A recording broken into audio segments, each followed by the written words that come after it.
From classic and creepy houses whose halls are roamed by the chilling ghostly manifestations of their former owners, to sweeping government buildings where legend tells the dead wander after dark. Are you sure you're ready to brave my list of picks for some of the most haunted places in the Twin Cities of St. Paul and Minneapolis, Minnesota? Number 5. The Washington Avenue Bridge. The Washington Avenue Bridge spans the Mississippi River connecting the Twin Cities of Minneapolis and St. Paul. Constructed in 1960, it serves as a vital transportation link and a notable landmark in the region. While the Washington Avenue Bridge may not possess a long and storied history, there are tales of eerie occurrences and ghostly encounters associated with this iconic structure. According to urban legends, the bridge is said to be haunted by the spirits of individuals who have tragically lost their lives in accidents or suicides on or near the bridge, and some witnesses claim to have spied shadowy figures wandering along the pedestrian walkways that disappear into the air when approached. Late at night, when the bridge is quiet and the city lights illuminate the river below, eerie sounds of moans and whispers have been reported, and some brave souls crossing after dark have described feeling an intense sensation of being watched or followed, as if an invisible presence lingers nearby. These ghostly encounters have become part of this iconic crossing's lore, perpetuated by the imaginations of locals and thrill seekers alike. And whether or not these reports hold any weight, the Washington Avenue Bridge continues to be a focal point for those fascinated in the supernatural. Number 4. The James J. Hill House. The James J. Hill House, located in St. Paul, Minnesota, is a magnificent mansion that stands as a testament to the opulence of the Gilded Age.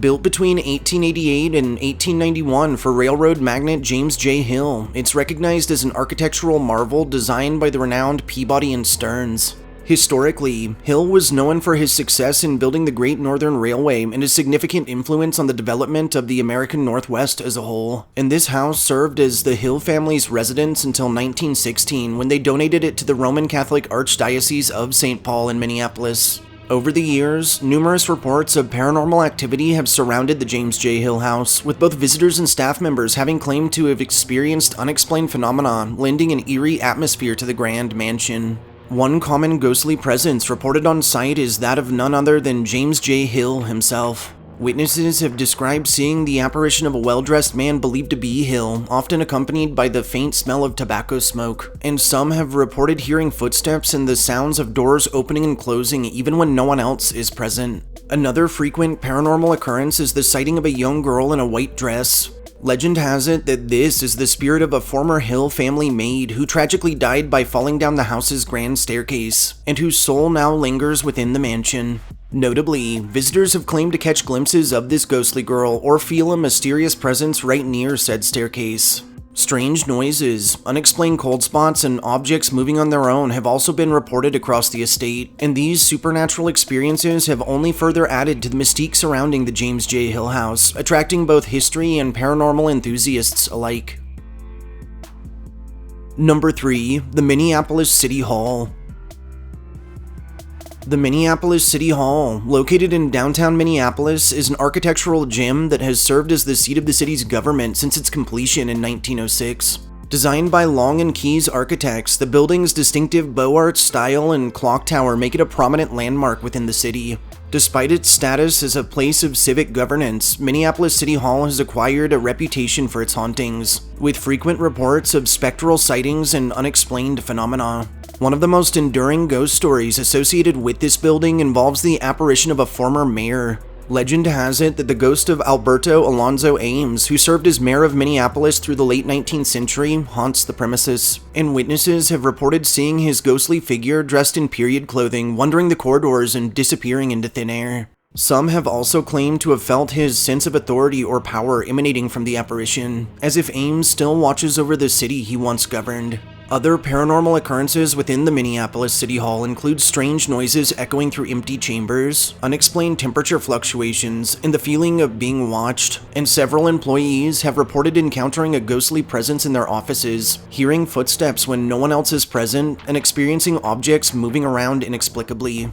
The building's clock tower, a magnificent architectural feature, has also been the focus of many supernatural tales, and it's said that at certain times the tower's bells toll without any human interaction, or that the clock's hands move backwards, defying the laws of its mechanics.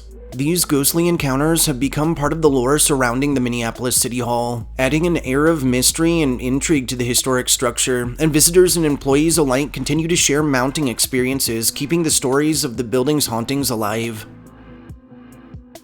Number 2. The Minnesota State Capitol Building.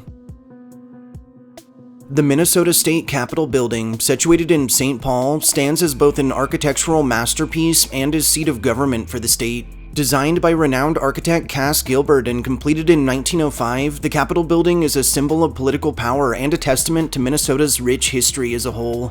Chillingly, within the halls of the Minnesota State Capitol Building, there are whispers of spectral entities and of eerie happenings, adding an air of mystery to the historic structure. One of the most famous ghostly apparitions associated with the Capitol Building is that of the ghostly Gray Lady. According to legends, the Gray Lady is the spirit of a woman who tragically died during the construction of the Capitol Building, with some believing she was a worker who fell to her death from a great height, and others that she was a visitor who suffered a fatal accident on the premises. Regardless of her origin, witnesses have reported encountering her spectral figure dressed in gray, gliding silently through the hallways that's often associated with a feeling of unease and a chilling presence. Another supernatural tale linked to the Minnesota State Capitol Building involves a former governor. Incidentally, it's said the spirit of this deceased governor haunts the building, making his presence known through inexplicable cold drafts, flickering lights, and even the sounds of distant footsteps. In addition to these more notable apparitions, visitors and staff members have also reported unexplained phenomena such as doors opening and closing on their own, phantom whispers, and disembodied voices echoing through empty chambers, and some witnesses have even claimed to see shadowy figures moving about in the corners of their vision. The hauntings of the Minnesota State Capitol Building continue to capture the imaginations of locals and visitors alike. Whether these experiences are simply a product of overactive imaginations or evidence of a supernatural presence, the stories and legends surrounding the building add an intriguing layer to its rich historical significance. Number 1. The Minneapolis Institute of Art. The Minneapolis Institute of Art, or MIA, is a renowned art museum and venue located in the city of its namesake, being Minneapolis.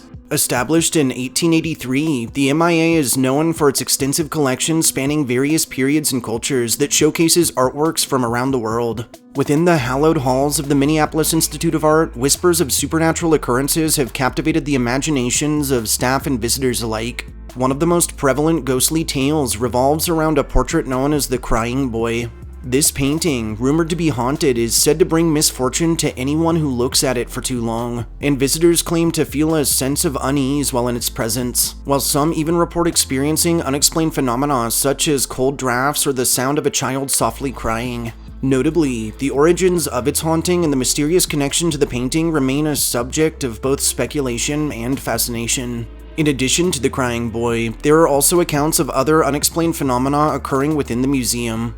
Visitors and staff have reported seeing shadowy figures moving through the galleries and vanishing into thin air when approached, and some claim to have witnessed artworks inexplicably falling from the walls or shifting positions overnight, as if moved by an unseen presence. One particular area of the museum that has garnered a reputation for paranormal activity is the Asian Art Wing, where visitors have reported feeling a heavy atmosphere as if being watched by unseen eyes, and some have described encountering a spectral figure dressed in traditional Asian attire silently observing the artworks, that's often described as serene yet enigmatic, leaving witnesses with a lingering sense of awe and curiosity. The Minneapolis Institute of Art's haunted reputation has led to investigations by paranormal enthusiasts and researchers, aiming to capture evidence of the supernatural occurrences within its walls. While skeptics attribute the reported experiences to imagination or coincidence, the stories and encounters continue to fuel the fascination surrounding the museum's potential otherworldly connections. Whether the hauntings at the MIA are a result of residual energy attached to artworks or the spirits of those connected to the museum's past, the mysterious ambiance adds an extra layer of intrigue to this already captivating world of art and culture. As visitors explore the vast collection of masterpieces and immerse themselves in the beauty of human creativity, they might also remain open to the possibility of encountering something beyond the realm of the visible, making their visit to the museum an unforgettable and possibly paranormal experience. Taking its fascinating history, its jaw-dropping collections, and unbelievable amassment of associated ghostly stories and tales of otherworldly encounters into account, I felt the Minneapolis Institute of Art was an easy pick as the most haunted place in the Twin Cities.